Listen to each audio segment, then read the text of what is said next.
O Senhor esteja convosco. Ele está no meio de nós. Proclamação do Evangelho de Jesus Cristo, segundo Lucas. Glória a vós, Senhor. Naquele tempo, todos estavam admirados com todas as coisas que Jesus fazia.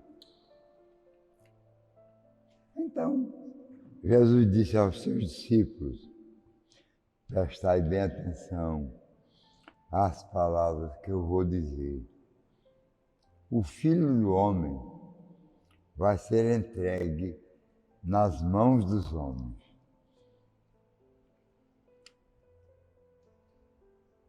Os discípulos não compreenderam o que Jesus queria dizer. O sentido lhes ficava escondido, de modo que não podiam entender. E eles tinham medo de fazer perguntas sobre o assunto. Palavra da salvação. Glória a vós, Senhor.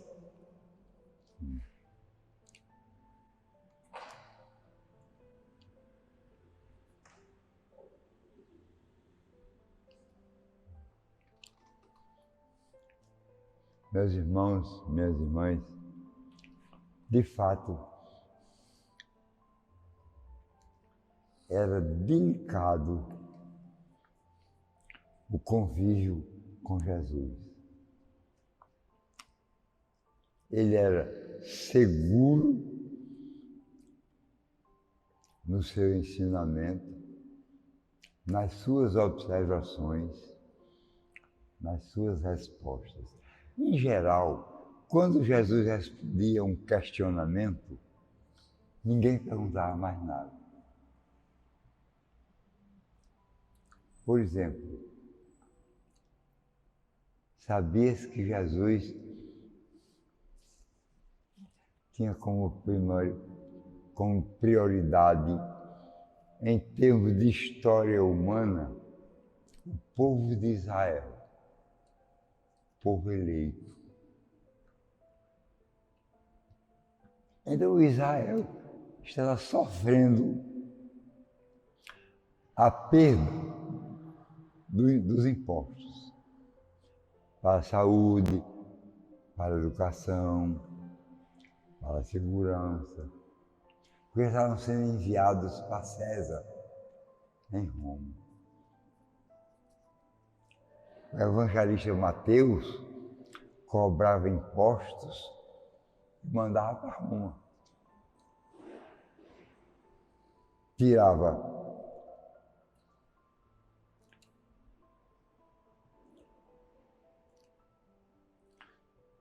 as quintas, ou o quinto dele. Naquele tempo, quem trabalhava para uma entidade superior ganhava os quintos ou as quintas. O bairro das Quintas aqui já pertenceu a Portugal. Foi chamado de quintas. Era o tributo que aquele povo que morava ali pagava a Portugal. Depois mudou-se para dízimo, o décimo, e não o quinto. Anteriormente, o quinto era o 15%. As quintas eram quintas 3 vezes. E era 15% do que se ganhava. Mandava para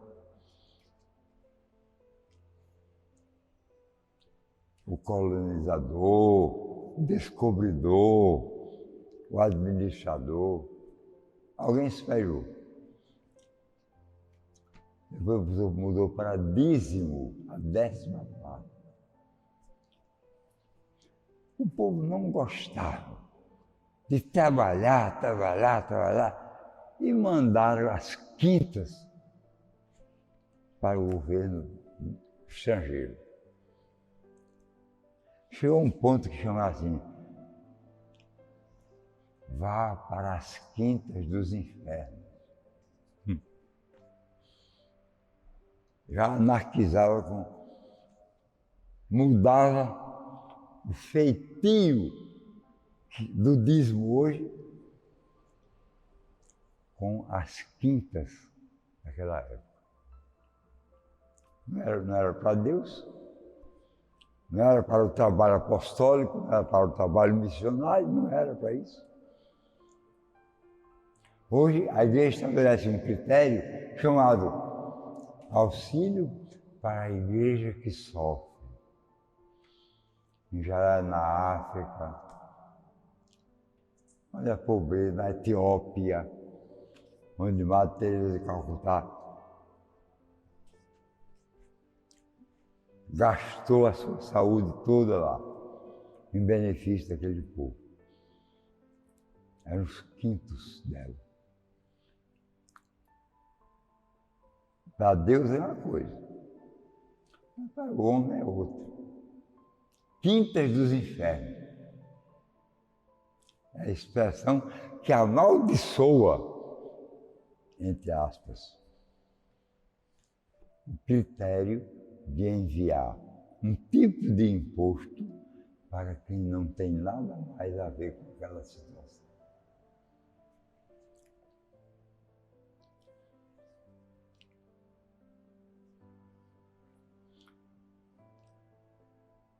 Dai a César o que é de César.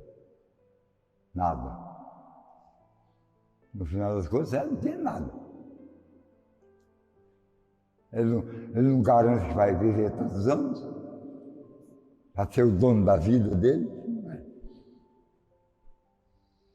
O exemplo mais claro é daquele proprietário de uma fazenda imensa, de modo que, para armazenar os frutos, para passar de um ano para outro, feijão, milho, trigo,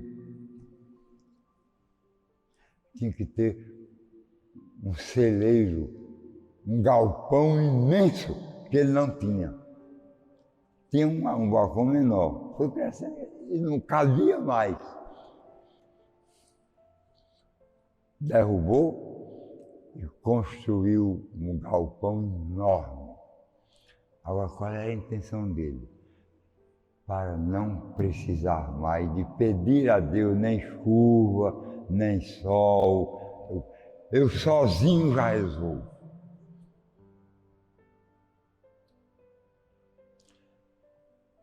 Na parábola, Jesus diz ao homem, lembre-se que nem sempre quem colhe é o que planta.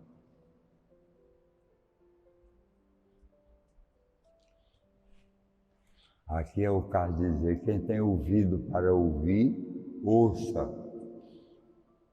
Nem sempre quem colhe é o que planta.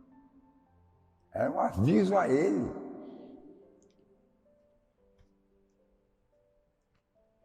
Ou seja, amanheceu morto. Cadê não precisar de Deus? Cadê o galpão grande para caber coisas que deixe Deus de lado? Cadê?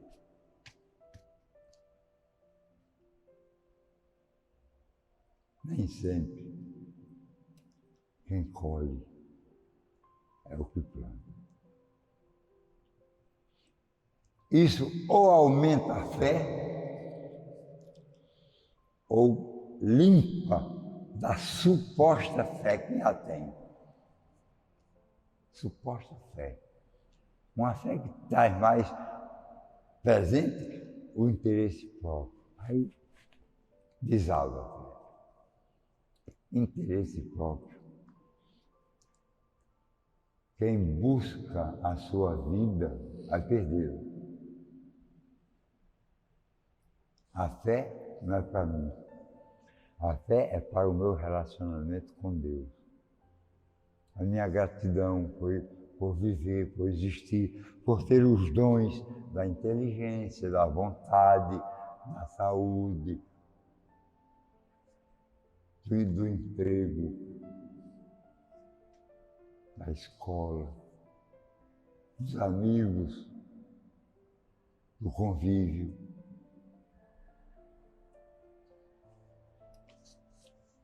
A fé é uma relação com Deus. Com Deus. Não é para mim, para eu me satisfazer ou adquirir vantagens.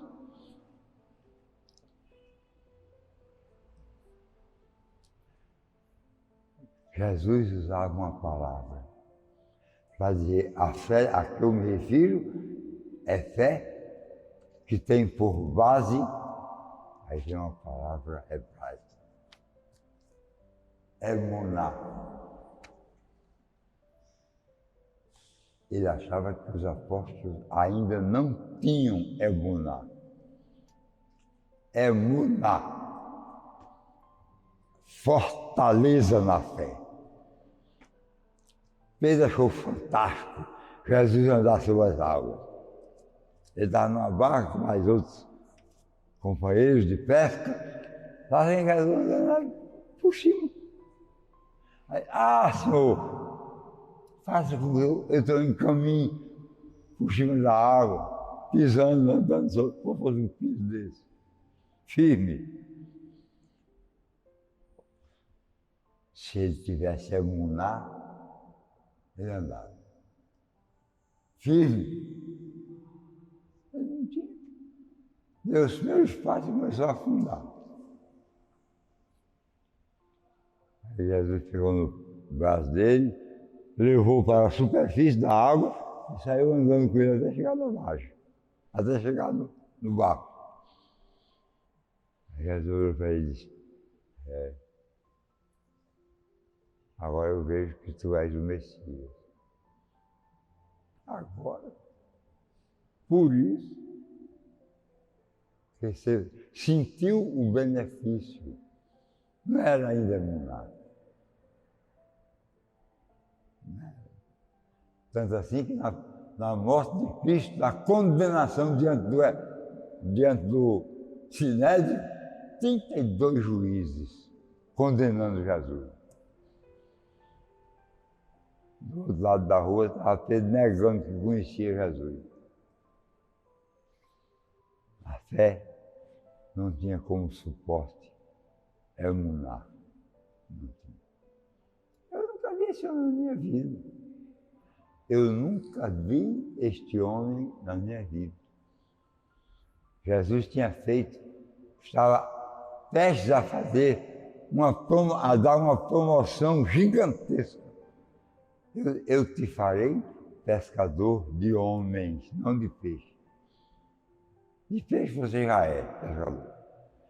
Pescador de homens sou eu que vou fazer. Em você. Aí ele adquiriu a emuná. Tanto assim,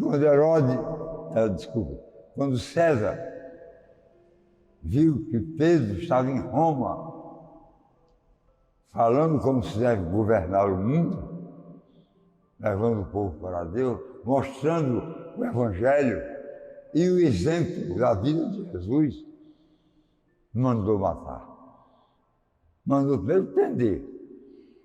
A prisão era para ele se emendar, deixar de ser o que ele era, apóstolo. Voltar a ser pescador de peixe, não de homem. Respondeu o quê? Respondeu com pleno maná. E agora diante de César, que tinha um poder imenso diante dos homens. Quem é testemunha presencial da ressurreição de Cristo não pode ficar calado. Aí mandou ser, foi crucificado. Pedro morreu crucificado, porque era o suplício do romano. Do judeu era pedrada, do romano era crucifixão. E, em geral, de cabeça para baixo. Não foi só Pedro que foi crucificado de cabeça, não foi só Pedro. Várias outras pessoas foram crucificadas de cabeça para baixo, que era costume romano. Pois bem, aí Pedro disse, diga a César, ao mensageiro que mandou que ele se calasse, diga a César, quem presenciou a ressurreição de Cristo não pode ficar calado. Aí ele estava com a fé emuná, firme, como uma fortaleza, que lhe definia, podia até ser preso, nós fizemos uma conversando, eu visitei uma coisa horrorosa. Ele e Paulo foram presos aí, coisa horrorosa. Ninguém aguenta muito tempo ali dentro. Mau cheiro, não tinha banho, não tinha toalete, não tinha nada. Coisa horrorosa. Aí só vivia quem tivesse fé para não perdê-la, senão perdia. Se acovardava diante das imposições de César. Pois bem, aí adquiriu a fortaleza da fé. Emuná, palavra usada por Cristo para dizer que uma fé não pode ser vacilante. Uma fé vacilante não é fé, porque está diante de uma relação humano-divina. Não é humano-humana, é humano-divina, imperfeita com a supremacia da perfeição, imutável como a eternidade de Deus. Que a nossa fé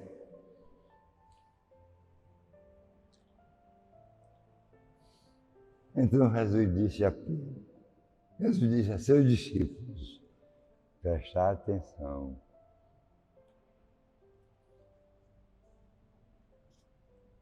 Nas palavras que eu vou dizer. O Filho do Homem vai ser entregue na mão dos homens.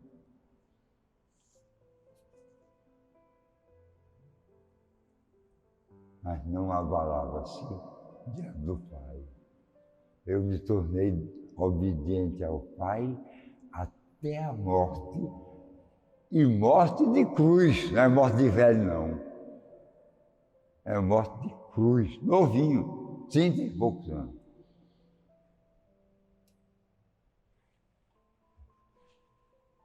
O sentido lhes ficava escondido. Quem tem pouca fé não descobre nem o valor e nem a profundidade da palavra de Deus. Aí o apóstolo notou isso e disse, Senhor, aumentar a nossa fé. Em nome do Pai, do Filho e do Espírito Santo.